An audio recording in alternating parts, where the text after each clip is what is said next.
और ओमान के McDonald's restaurants इस बात पर पाबंद हो गए, मजबूर हो गए कि वो ये कहें कि अब हम $1 लाख गजा के मजलूम मुसलमानों को देने वाले हैं। तो हमने चंद घंटों के ट्विटर ट्रेंड में ही उनको घुटने टेकने पर मजबूर किया। में कहें तो पोल खोलना है कि कंपनी कैसे मदद कर रही है और किस तरीके से पैसा पहुंच रहा है एक एक कंपनी के बारे में। तो हम लोग टारगेट कर रहे हैं मिनिमम 10-20 बड़ी कंपनियों को हम लोग ओपन पोल खोलेंगे इन 1 मिनट वीडियो। उसका ऑल्टरनेटिव बहुत सारा इंडियन प्रोडक्ट है, हम इंडियन प्रोडक्ट को यूज करेंगे इंशाल्लाह। दौलत इतनी ज्यादा है इन लोगों के पास और ऐसे प्रोडक्ट बना के रखे हैं कि पूरी दुनिया का रेवेन्यू इनके पास पहुंचता है। तो जाहिर सी बात है इस पैसे से क्या करें, तो अपनी जो सरदारी है, अपनी चौधराहट है, उसको कायम करने के लिए सब काम करते हैं, हथियार बनाते हैं। तो अभी ये जो बच्चों के ऊपर बमबारी कर रहे हैं, औरतों के ऊपर बमबारी कर रहे हैं, ये पैसे से ही बन रहा है ना। तो पैसा कहाँ से जा रहा है, ये खुद इनकी अपनी पैदावार थोड़ी ना। जहां तक प्रोडक्ट्स को बॉयकॉट करने का ताल्लुक रहा है तो इसमें लोगों के दरमियान 2-3 किस्म की राय रही है। बाज ये कहते हैं कि भाई क्या फर्क पड़ने वाला है। तो सबसे पहले मैं इसको आपके सामने इसकी वजाहत कर दूं कि ऐसा नहीं है कि फर्क नहीं पड़ता है, फर्क बहुत पड़ता है। और ये हमने चंद दिन पहले ही सिर्फ मैकडॉनल्ड के खिलाफ बॉयकॉट का जो ट्रेंड चलाया गया है ट्विटर पे, सिर्फ उसको देखकर हम समझ सकते हैं कि चंद घंटों के ट्विटर ट्रेंड के नतीजे में जो इनका स्टॉक्स मार्केट में जो ग्राफ है वो डाउन हो गया और ओमान के मैकडॉनल्ड्स रेस्टोरेंट्स इस बात पर पाबंद हो गए, मजबूर हो गए कि वो ये कहें कि अब हम $1 लाख गजा के मजलूम मुसलमानों को देने वाले हैं। तो हमने चंद घंटों के ट्विटर ट्रेंड में ही उनको घुटने टेकने पर मजबूर किया। तो तक पहले भी इस तरह का ट्रेंड चलाया गया, लेकिन उमूमन क्या हुआ कि 1 महीने तक बॉयकॉट किया गया, 2 महीने तक किया गया, उसके बाद जो है सब फिर वापस नॉर्मल हो गए। अब यूनाइटेड काउंसिल ऑफ उलमा की तरफ से ये इक़दाम उठाया जा रहा है कि इंशाअल्लाह ताला हमारी एक टीम मुसलसल इसी प्लेटफॉर्म पे काम करेगी, जिनका काम ही सिर्फ ये होगा कि ये जो इजरायली हुकूमत के प्रोडक्ट्स हैं या ये कि ऐसे प्रोडक्ट्स जो कि जिनका कोई ना कोई हिस्सा इजराइल के पास है या किसी तरीके से प्रॉफिट उनको पहुंच रहा है, उनके खिलाफ जो है हम बॉयकॉट का जो है की मुहिम चलाएं और इस पर मुसलसल इंशाल्लाह काम करना है। यहाँ तक कि हम खुद ये अज़्म करते हैं और तमाम सिटीजन से अपील करते हैं कि ये अज़्म कर लें कि अपनी ज़िंदगी भर मौत तक हम इन प्रोडक्ट्स को इस्तेमाल नहीं करेंगे। भाई ये पूरे इंसान जो पूरी दुनिया में इनके प्रोडक्ट को यूज करते हैं उसका एक परसेंटेज इनके पास जाता है, जिसको ये लोगों ने इन्हीं चीज़ों के लिए, हथियारों के लिए वक्त करके रखा है। ये सारे प्रोडक्ट ऐसे ही हैं जो डेली कंज्यूमर और डेली रोज़ाना इस्तेमाल होते हैं।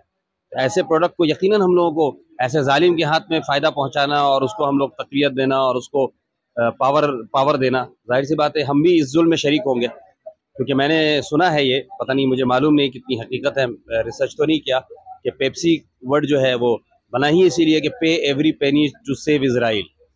तो इस तरह के ये सारे जितने प्रोडक्ट हैं सबका एक हिस्सा उनके पास जा रहा है और वो उन्हीं चीज़ों से ताकत हासिल करके और पैसे जमा करके ये सब चीज़ें कर पा रहे हैं। ख़ास तौर से वो प्रोडक्ट जो बच्चे यूज़ करते हैं, जैसे पैम्पर्स है, नेस्ले है, मैकडोनल्ड्स है, औरतें यूज़ करती हैं, गार्नियर है, लॉरियल है, ये सब वो प्रोडक्ट है जिसका अच्छा खासा हिस्सा उसमें है। पेप्सी है और all product of Coca Cola है, तो रोज़मर्रा लेज़ है। तो ये इस तरह की चीज़ें हैं कि हम लोग इससे, ये कोई अच्छी चीज़ भी नहीं है इन सब चीज़ों का इस्तेमाल करना, कोई ज़रूरी चीज़ भी नहीं है, लेकिन हम लोगों ने अपनी ज़िंदगी का ऐसा हिस्सा बना लिया है। तो हम लोगों को चाहिए कि हम लोग बचें, कुछ नहीं कर सकते, कम से कम जालिमों के हाथ को इस तरीके से तो रोके। तो हमारी बहनों को हम लोगों ने इसीलिए शामिल नहीं किया। हम चाहते हैं कि आधा काम मर्द करेंगे रास्ते पे आने के बाद और आधा काम हमारी बहनें करेंगी अपने घरों में, क्योंकि वो एक भी इस तरह के इजरायली प्रोडक्ट जो यूनाइटेड काउंसिल ऑफ उलमा की तरफ से रिसर्च के बाद पेश किया गया है, बताया गया है, तो एक प्रोडक्ट को अपने घर में पूरी जिंदगी नहीं लाने देंगे इंशाल्लाह। अभी तक हम लोगों ने देखा है कि हम लोग बॉयकॉट करते थे, 2014 से बॉयकॉट हुआ, पोस्टर्स लगते थे, फिर उसके बाद वक्त ब वक्त 2016-18 में बॉयकॉट होते गया। बट बॉयकॉट इफेक्टिव नहीं है।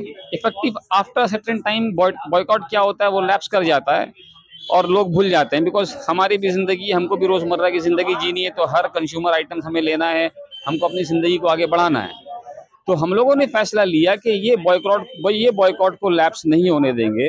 तो इसके लिए हम लोगों ने स्ट्रैटेजी बनाई कि पहला, टॉप 10 बड़ी कंपनी जो हमारे लाइफ का डेली हिस्सा है, इसको बॉयकॉट करना है। टॉप 10 में से मैं टॉप 2 नाम लूँगा। नंबर 1 पे आता है कोका कोला और नंबर 2 पे हगीज़। तो कहने का मकसद ये है कि बॉयकॉट करना है हमको सारी कंपनीज को, इनके स्ट्रैटेजी को समझना, ये बॉयकॉट कैसे करते हैं, ये कैसे अपने प्रोडक्ट्स को सेल करते हैं। इनका सेल करने का एक सिंपल स्ट्रैटेजी है, 3 वे फार्मूला है। फार्मूला नंबर 1, ये लोकल कंपनीज या पार्टनर कंपनीज जो होती है इजराइल में, ये उनको अपने वहाँ पे लोकल ब्रांड्स खड़े करते हैं पार्टनर कंपनीज की मदद से। पॉइंट नंबर 2, बीच में एक सब्सिडियरी कंपनी होती है जो मदद करती है ट्रेड करने के लिए आपका पेरेंट कंपनी के साथ में। जो पेरेंट कंपनी इनकी होती है वो अमेरिका में होती है, जैसे कोको कोला। कोको कोला का ओनर है वॉरेन बफेट, जिनका आपका डिसीजन मेकिंग राइट्स लगभग 49% है और प्रॉफिट शेयरिंग राइट्स 13% है। उनके वेबसाइट में आप जाइए, विकिपीडिया में आप जाइए, वहाँ ओपनली लिखा है कि that goes into supporting Israel. So Coca Cola के जो ओनर हैं वॉरेन बफेट, उनके कंपनी का नाम है बर्कशायर हैथवे।